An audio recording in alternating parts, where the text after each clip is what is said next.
आपका ये काम नहीं है। आप कौन है जो आप कह रहे हैं कि आज नहीं इसको दूसरे दिन देंगे? ये इंटरफेरेंस नहीं करना चाहिए, ये बात हम कह देते हैं। नमस्कार, स्वागत है आपका बिहार समाचार में। मुख्यमंत्री नीतीश कुमार जी ने सारी हदें पार कर दी है। विधानसभा अध्यक्ष को ही धमकी दे दिए हैं मुख्यमंत्री जी ने। तो वहीं फिर से मुख्यमंत्री नीतीश कुमार जी को पलटू राम कह दिया गया है। साथ ही सरकार का भंडाफोड़ हो गया। तो आज की बड़ी खबरों पर बात करने से पहले आपसे अनुरोध है, कृपया वीडियो को एक प्यारा सा लाइक अवश्य कर दीजिएगा। आपका लाइक करना ही हमारी मेहनत का फल होता है। मुख्यमंत्री नीतीश कुमार विधानसभा में एक बार फिर से बौखला गए हैं। मुख्यमंत्री नीतीश कुमार का बौखलाहट सामने आया है। मुख्यमंत्री जी ने तो हद ही पार कर दी है। देखिए, विधानसभा के स्पीकर को ही मुख्यमंत्री ने चेता दिया है, उनको ही धमका दिया है। मुख्यमंत्री जी स्पीकर से ही कह दिए हैं कि आप कौन होते हैं इस पर बोलने वाले? आप जैसे सदन चला रहे हैं वैसे नहीं चलेगा, हमें ये मंजूर नहीं है। मुख्यमंत्री नीतीश कुमार जी के बौखलाहट का आप पहले ये वीडियो देखिए। आपका ये काम नहीं है।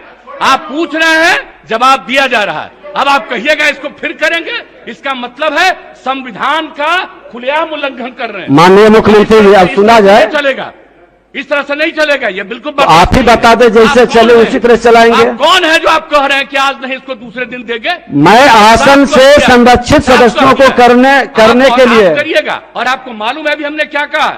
60 दिन के अंदर पूरी इंक्वायरी करो। अभी बीच में जहां जहां दिक्कत हो रही थी, SC ST की बैठक हुई, उसमें हमने क्या निर्देश दिया है? अपने इलाके की कोई बात को लेकर के ये हाउस का चीज नहीं है, ये इंटरफेरेंस नहीं करना चाहिए, ये बात हम कह देते हैं। और हम तो बैठे सुन रहे थे, इसलिए आप इसके बारे में ये नहीं कह सकते हैं कि आज हो गया, आप इसके बाद फिर बताइए। अरे ये क्या बताएंगे? ये तो आपको बता ही रहे हैं। इसलिए इस बात को अच्छी तरह याद रखिए कि जो चीज बना हुआ है, संविधान में जो व्यवस्था है, कौन सा काम किसको करना है, वो बहुत ज्यादा निर्धारित है और उस निर्धारण के हिसाब से ही चलना चाहिए। 100 साल पूरे करने वाले बिहार विधानसभा ने जैसा आज हुआ वैसा दिन पहले कभी नहीं देखा होगा। भरे सदन में मुख्यमंत्री नीतीश कुमार जी ने विधानसभा के सर्वोच्च आसन पर बैठे विजय कुमार सिन्हा को कहा कि हमें आपका निर्देश मंजूर नहीं है। आज तो हद ही हो गई है। मुख्यमंत्री नीतीश कुमार जी ने स्पीकर को ही धमका दिया है, उनकी ही बेइज्जती कर दी। सदन में मुख्यमंत्री नीतीश कुमार की बौखलाहट पर तेजस्वी यादव ने कहा है कि मुख्यमंत्री नीतीश कुमार तानाशाह हो गए हैं। तेजस्वी यादव ने कहा है कि नीतीश जी सबकी शक्ति अपने हाथ कर लेना चाहते हैं, इसे तानाशाही नहीं कहेंगे तो और क्या कहेंगे। अब जनता को तय करना होगा कि इस लोकतंत्र की धरती पर तानाशाह रवैया अपनाने वाले को रहना ठीक होगा या नहीं होगा। अब जनता को तय करना है कि मुख्यमंत्री नीतीश कुमार को मुख्यमंत्री के पद पर रहने देना है या नहीं रहने देना है। तो वहीं जिस तरह से मुख्यमंत्री जी ने विधानसभा अध्यक्ष को कह दिया कि आप कौन होते हैं बोलने वाले, तो इस पर तंज कसते हुए युवा राजद ने कहा है कि मुख्यमंत्री नीतीश कुमार का मतलब है कि बिहार मतलब मैं और सिर्फ मैं, मेरे अलावा और कौन है यहाँ। ये जनता, ये जनप्रतिनिधि, ये सदन, ये तंत्र कुछ नहीं है मेरे और मेरे अधिकारियों के सामने। मेरे अहंकार की तृप्ति और पुष्टि के लिए ही पूरा सदन, पूरा बिहार है। आप कौन हैं? मुख्यमंत्री नीतीश कुमार जी ने जिस तरह से विधानसभा में स्पीकर को ही डांट लगा दी, तो इस पर देखिए लालू यादव की बेटी रोहिणी आचार्य ने इनको पलटू राम कह दिया है। कह दिया कि मुख्यमंत्री नीतीश कुमार जी यानी पलटू राम को राजनीति वनवास का भय अब सताने लगा है। आडवाणी जी सपने में जो आने लगे हैं। तो वहीं रोहिणी आचार्य ने यहां तक कह दिया कि इंसान जब भी विवेक शून्य हुआ है, नीतीश कुमार के जैसा नैतिकहीन इंसान हुआ है। और सुनिए, रोहिणी आचार्य ने मुख्यमंत्री नीतीश कुमार जी के बौखलाहट का ये वीडियो शेयर करते हुए कहा कि चिल्लम का नशा सर पर चढ़ गया है।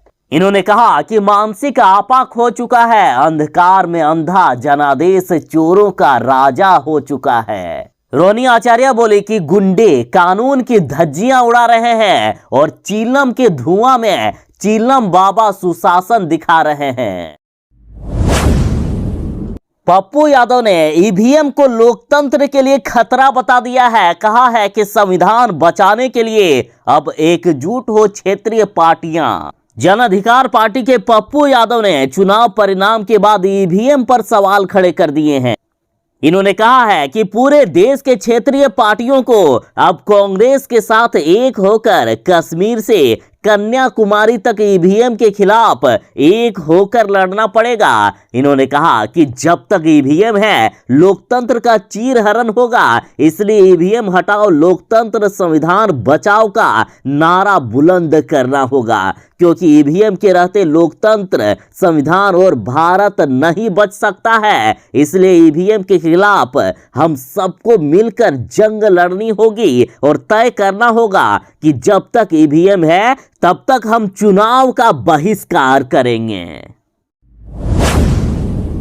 विधानसभा में मुख्यमंत्री नीतीश कुमार जी ने हद पार करते हुए विधानसभा स्पीकर को ही डांट दिया है। मतलब सरकार पर कोई सवाल उठाए ये मुख्यमंत्री जी को बर्दाश्त नहीं हो रहा है। तो आखिर कारण क्या है आप ये भी जान लीजिए। दरअसल लखीसराय में 9 लोगों की हत्या हो गई है और पुलिस ने अभी तक अपराधियों को नहीं पकड़ा है। और जब विधानसभा स्पीकर सवाल पूछ रहे थे कि आखिर कब पकड़ा जाएगा अपराधियों को, क्यों नहीं पकड़ा गया है, तो सरकार के लोग बच रहे थे इस सवाल से। कोई भी स्पष्ट जवाब नहीं दिया जा रहा था। तो विधानसभा स्पीकर ने कहा कि 2 दिन के बाद इस पर फिर से चर्चा की जाएगी। तो मुख्यमंत्री नीतीश कुमार जी भड़क गए। सदन के सर्वोच्च पद पर बैठे बेचारे विधानसभा अध्यक्ष बीच बीच में खुद कुछ बोलने की कोशिश कर रहे थे, लेकिन मुख्यमंत्री जी ने बार बार उन्हें डांट करके चुप करा दिया। फिर लाचार विधानसभा अध्यक्ष के सामने खामोश हो जाने के सिवा और कोई रास्ता नहीं बचा।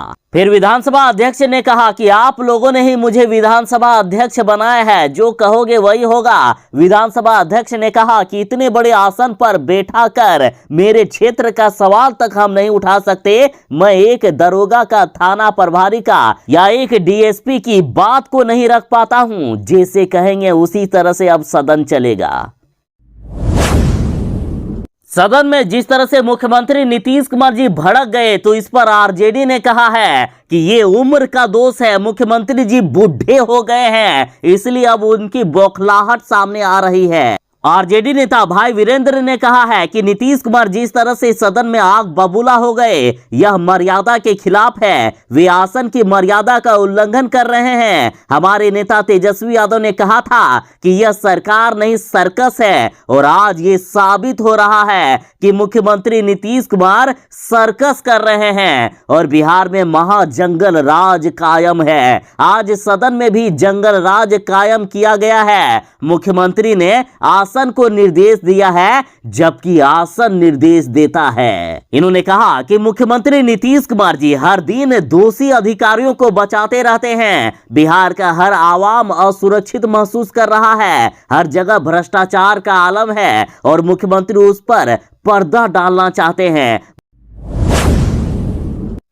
बिहार में एक बार फिर से शिक्षकों के लिए बम्पर वैकेंसी निकलने वाली है। देखिए, बिहार में 7वें चरण के तहत इस बार 40,000 शिक्षकों का नियोजन किया जाएगा। शिक्षा मंत्री जी ने बड़ा ऐलान कर दिया है। देखिए, शिक्षा विभाग माध्यमिक और उच्च माध्यमिक विद्यालयों में हर हाल में नए शैक्षणिक सत्र 2022-23 में प्रत्येक पंचायत में स्थापित किए गए माध्यमिक और उच्च माध्यमिक स्कूलों में समुचित शिक्षक उपलब्ध कराना चाहता है। और इसलिए बिहार सरकार ने ऐलान कर दिया है कि 7वें चरण में माध्यमिक और उच्च माध्यमिक के लिए 40,000 से भी अधिक पदों पर नियुक्ति की जाएगी। साथ ही शिक्षा मंत्री जी ने ऐलान कर दिए हैं कि 7वां चरण 6ठे चरण की शिक्षक नियोजन प्रक्रिया पूरी होने के 1 महीने के अंदर ही शुरू कर दिया जाएगा। तेजस्वी यादव की संपत्ति पर अब बुलडोजर चलने वाला है। जदयू एमएलसी ने तेजस्वी यादव पर 396 करोड़ की अवैध संपत्ति का आरोप लगाया।